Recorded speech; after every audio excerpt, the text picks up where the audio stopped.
ஆறெழுத்து மந்திரமே அண்டமான தந்திரமே ஆறெழுத்தில் அடங்கி நிற்கும் ஆறுபடை வீரனே ஆறெழுத்தை உணர்ந்த பேர்க்கு அச்சம் ஏதும் இல்லையே ஆறுமுகம் வந்து காக்க வேறு தெய்வம் வேண்டுமோ?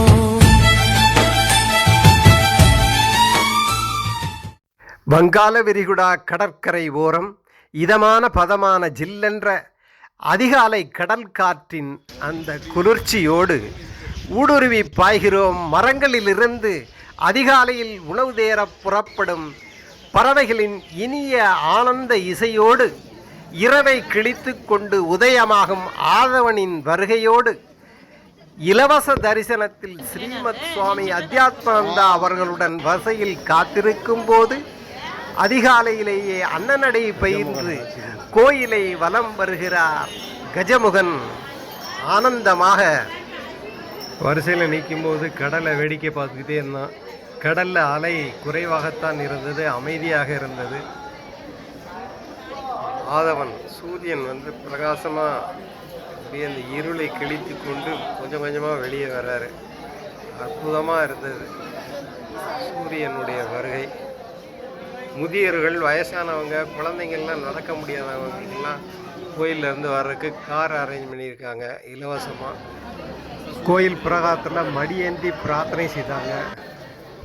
பொது தரிசனத்தில் கூட்டம் கம்மியாக தான் இருந்துச்சு. காலையில் ஒரு 1.5 மணி நேரத்தில் வரிசையில் நின்று ஆனந்தமாக சுப்பிரமணியரை தரிசனம் பண்ணிட்டு வெளியில் வந்துட்டான்.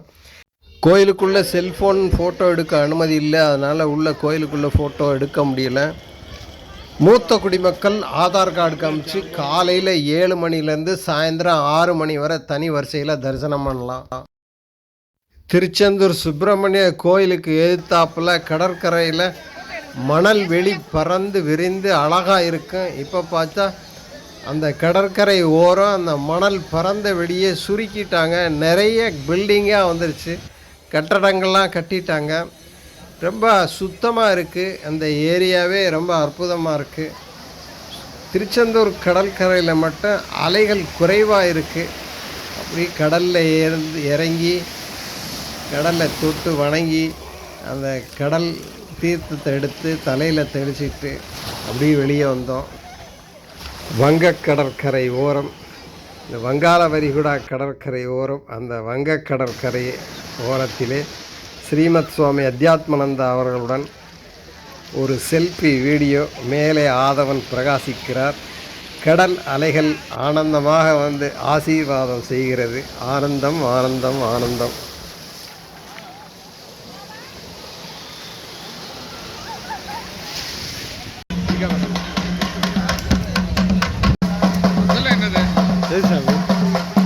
பில்டிங் ஏதாவது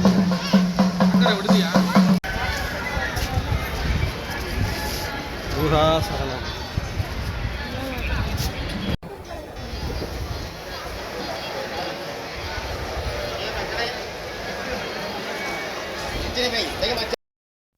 கந்த சஷ்டியும் போதெல்லாம் பார்த்தோம்னா அந்த கடற்கரை ஓரத்தில் பிரம்மாண்டமாக இருக்கும். இப்போ கடற்கரை சுருங்கிருச்சு.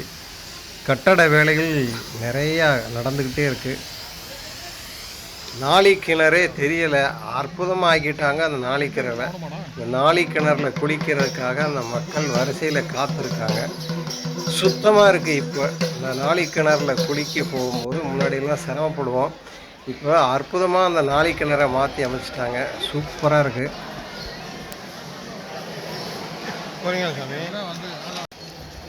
கோயில் வளாகத்தை சுற்றி சினிமா பாட்டெல்லாம் பாடி வீடியோ ரீல்ஸ்லாம் எடுக்கக்கூடாது, எடுத்தால் சட்டப்படி காவல்துறை மூலம் நடவடிக்கை எடுக்கப்படும்னு போர்டெல்லாம் வச்சுருக்காங்க. திருச்செந்தூர் சுப்பிரமணிய சுவாமி கோயில் தூத்துக்குடி மாவட்டத்தில் வங்காள விரிகுடா கடற்கரையில் அமைந்துள்ள முருகப்பெருமானின் 2ஆம் படை வீடாகும். இது செந்தில் ஆண்டவர் தலம் என்றும் கடற்கரையிலேயே அமைந்துள்ள தனித்துவமான கோயில் எனவும் அறியப்படுகிறது. சூரபத்மனை வென்றபின் முருகன் சிவபூஜை செய்த இடம் இத்திருக்கோயில். கோயில் தரிசன நேரம் பொதுவாக அதிகாலை 4 மணிலிருந்து இரவு 9 மணி வரை நட திறந்திருக்கும். கோயிலில் சாமியை வழிபடும் முறை முதல்ல கடலில் நீராடி கடலில் போய் குளிச்சுட்டு அதுக்கப்புறம் நாளி கிணத்துல தீர்த்தத்தில் போய் நீராடிட்டு அப்புறம்தான் பின்னர் தான் செந்தில் ஆண்டவரை வழிபட வேண்டுங்கிறது முறை. திருச்செந்தூரில் பன்னீர் இலை விபூதி ரொம்ப விசேஷம்.